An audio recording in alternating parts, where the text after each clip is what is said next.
ये बड़ी खबर जयपुर से। जयपुर में प्रबोधकों का हल्ला बोल और प्रदर्शन। अपनी मांगों को लेकर प्रबोधकों का जोरदार प्रदर्शन। प्रबंधकों का पदनाम बदलने की प्रमुख मांग है। वेतन विसंगति दूर करने की भी मांग है। प्रबोधक प्रमोशन की भी मांग कर रहे हैं। सरकारी उपक्रमों को विद्यालय में संविदा सेवा को प्रबोधक सेवा में जोड़ने की मांग की गई है। विधानसभा कूच करने के लिए धरना दे रहे हैं। राज्य भर से आए प्रबोधक संघ राजस्थान के बैनर तले धरना दिया जा रहा है। हमारे साथ इसी खबर पर लवली वधवा जुड़ गए, उनके पास चलते हैं। लवली, क्या तस्वीरें हैं और क्या मांगे हैं?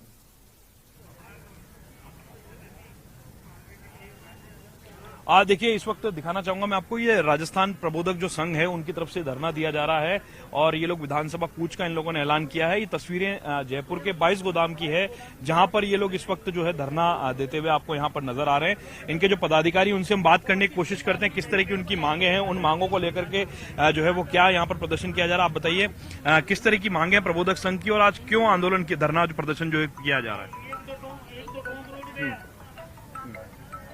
बोलिए बोलिए बोलिए। प्रबोधक संघ राजस्थान, आज हम पूरे राजस्थान भर से प्रबोधक आए हुए हैं, हमारे पदाधिकारी और सारे कार्यकर्ता।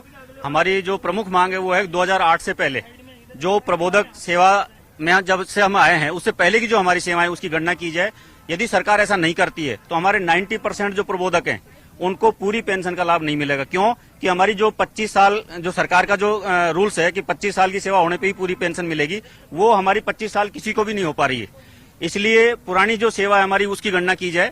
दूसरा हमारा इश्यू है कि वेतन विसंगति में खेमराज जी की कमेटी बनाई और सावंत साहब की कमेटी बनाई। दोनों ही कमेटियों ने रिपोर्ट दी, हमने वार्ता की उनके साथ में।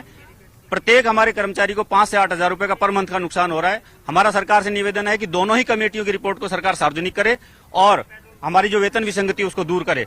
तीसरा इश्यू है हमारा कि जो हमारी पदोन्नति का इश्यू है, सीएम साहब ने 5000 पद दिए वरिष्ठ प्रबोधक के, लेकिन आज तक भी शिक्षा विभाग उसको इम्प्लीमेंट नहीं कर पाया है। 3rd ग्रेड के प्रबोधक को 3rd ग्रेड पे ही पदोन्नति का नाम देकर लगाया जा रहा है। L2 के प्रबोधक को L1 पे लगाया जा रहा है। ये हमारे लिए घोर अन्याय हो रहा है, हमारे साथ नाइंसाफी हो रही है। हम शिक्षा मंत्री जी को, सीएम साहब को बार बार कह चुके हैं। मजबूरन आज हमें धरना लगाना पड़ा। हम विधानसभा का घेराव कर रहे हैं और यदि सरकार ने हमारी इन वाजिब मांगों को, जो कि गैर वित्तीय हैं, इनको नहीं माना तो मजबूरन हम चुनाव आचार संहिता लगने तक मजबूर होकर हम जो है हमारा आंदोलन जारी रखेंगे। आप बताइए, राजस्थान में एक बड़ी तादाद है प्रबोधकों की, लेकिन धरने में संख्या कम क्यों नजर आ रही? क्या प्रबोधक एकजुट नहीं है अपनी मांगों को लेकर? सारे प्रबोधक एकजुट है और सारे लोग ये चाहते हैं कि हमारी मांगे पूरी हो। हमारी 4 मांगे हैं, जिसमें चारों मांगे गैर वित्तीय मांगे हैं। पहली मांग यही पुरानी सेवा की गणना करना, दूसरी मांग हमारी वेतन विसंगति की है, तीसरी मांग हमारी जो प्रबोधक पदनाम है उसको चेंज किया जाए, बदला जाए, अध्यापक पदनाम किया जाए, और चौथी मांग हमारी जो द्वितीय श्रेणी प्रबोधक में जो वरिष्ठ प्रबोधक बनाए गए हैं उनको कार्य दायित्व निर्धारण किया जाए। अर्जुन सिंह शेखावत, प्रबोधक संघ प्रदेश अध्यक्ष। तो यहाँ पर कुछ महिला प्रबोधक है, उनसे बात करते हैं। आप बताइए किन मांगों को लेकर के आज महिला प्रबोधक जो है वो जयपुर पहुंची हुई है?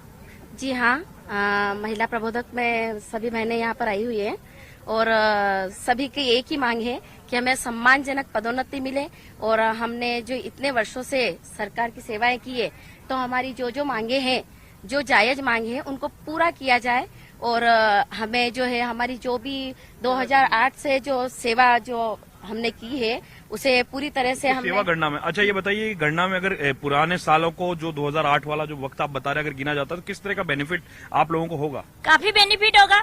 अगर ये 2008 से पहले की गणना नहीं करते तो हमारे 90% हम लोगों को कोई फायदा नहीं होने वाला। ये तो एक लॉलीपॉप गवर्नमेंट ने हमारे हाथों में पकड़ा दिया है, बस उसको देखते रहो।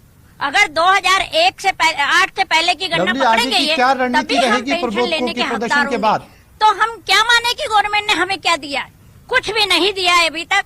और हम देखिए, हाँ, इनकी अलग अलग मांगे हैं। प्रदर्शन के बाद आगे की रणनीति क्या रहने वाली है, इसको लेकर के बताइए आप। आगे की क्या तैयारी? सरकार ने मांगे नहीं सुनी, क्या बातचीत का कोई न्योता आया अभी तक? बातचीत का न्योता अभी तक तो आया नहीं है, लेकिन फिर भी सरकार यदि मांगे नहीं मानती है तो हम अनिश्चित काल के लिए धरना शिक्षा संकुल पर देंगे और सरकार को अपनी मांगे मनवाने तक ये धरना जारी रहेगा। तो देखिए, अनिश्चितकाल धरने की जो चेतावनी है वो यहाँ पर देते हुए नजर आ रही। एक तस्वीर आपको दिखा देते, प्रबोधकों के आने का जो सिलसिला है कमोबेश अभी भी जारी है। ये राज्य भर के अलग अलग इलाकों के प्रबोधक हैं जो यहाँ पर आपको नजर आ रहे हैं और पूरे राजस्थान भर के जो ये तमाम प्रबोधक जो है अपनी मांगों को सरकार तक पहुंचाने के लिए यहाँ पर आए हैं। इनकी कोशिश ये है कि सरकार इनकी बात को सुने, इनकी बात सरकार के कानों तक पहुंचे। और पूरे राजस्थान से ये ऐलान किया गया है कि 25,000 से भी ज्यादा जो प्रबोधक हैं, जो पूरे राजस्थान के अलग अलग गांव, ढाणी, तहसील और कस्बा मुख्यालयों में तैनात हैं, ये तमाम लोग अपनी मांगों को लेकर के एकजुट होने की कोशिश कर रहे हैं। और पूरे राजस्थान भर के जो प्रबोधक हैं, इनकी जो मुख्य जो मांगे हैं, वेतन विसंगति की मांग, कैडर की मांग, इसके अलावा जो पदनाम बदलने की मांग है, इन तमाम मांगों को लेकर के ये प्रदर्शन जो है वो 22 गोदाम पेट्रोल पंप पे जो धरना स्थल बनाया गया है, वहां पर ये इस वक्त धरना चल रहा है। और ऐसा दावा किया जा रहा था कि पूरे प्रदेश भर से जो प्रबोधक हैं वो यहां पर पहुंच रहे हैं। और अभी भी जो यहां पर बैनर नजर आ रहे हैं उसमें अलवर, चित्तौड़गढ़, प्रतापगढ़, भीलवाड़ा के अलावा जो कई अलग जिले के बैनर्स जो हैं वो यहां पर लगाए गए, जिसमें ये बताया गया है कि कहां कहां कौन कौन से जिलों की जो लोग हैं, जो कार्यकारिणी है वो यहां पहुंची है। अलवर की कार्यकारिणी, माधोपुर से, और तमाम जो प्रबोधक है वो यहां पर पहुंचे हुए नजर आ रहे हैं। आप बताइए, अगर सरकार की तरफ से कोई बातचीत का न्योता नहीं आता तो ये धरना यहीं पर चलता रहेगा? आज हमने एक दिन की ही परमिशन ली, हमारा सांकेतिक धरना है। और इसके साथ में हम सरकार को चेतावनी देते हैं, पूरे प्रदेश भर में 25,000 प्रबोधक कार्यरत हैं और हमारे परिवार हैं, हमारे रिश्तेदार हैं। यदि सरकार ने हमारी वाजिब मांगों को नहीं माना, मजबूरन हम जन जागरण करेंगे। और पिछली सरकार को भी हमने चेतावनी, आचार संहिता के दिन जब आचार संहिता लगी थी, पिछली सरकार को भी हमने चेतावनी दी थी कि ये सरकार दोबारा नहीं आएगी, और वही हुआ। हमने पूरे राजस्थान में जन जागरण किया और वसुंधरा जी की सरकार रिपीट नहीं हुई। हम गहलोत साहब से भी ये निवेदन करना चाहते हैं कि यदि उन्होंने भी हमारी मांगे नहीं मानी तो गहलोत साहब रिपीट नहीं हो पाएंगे, चाहे कितनी भी ताकत लगा लें। वोट का पावर या आखिरी पावर बचता है प्रबोधकों के पास अब जब सरकार नहीं सुनेगी तो?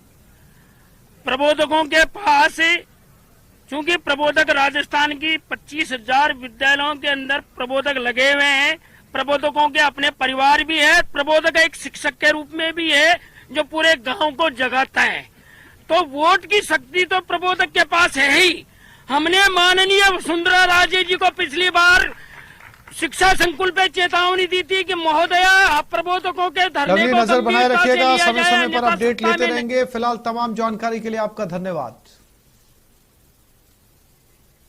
लंदन में राहुल गांधी के दिए बयान पर लोकसभा और राज्यसभा में सोमवार को जमकर हंगामा हुआ। लोकसभा में रक्षा मंत्री राजनाथ सिंह ने कांग्रेस पर हमला बोलते हुए कहा कि इसी सदन के सदस्य राहुल गांधी ने लंदन में भारत का अपमान किया है। मैं मांग करता हूं कि उनके बयानों की सदन के सभी सदस्यों द्वारा निंदा की जानी चाहिए और उन्हें सदन के सामने माफी मांगने के लिए कहा जाना चाहिए।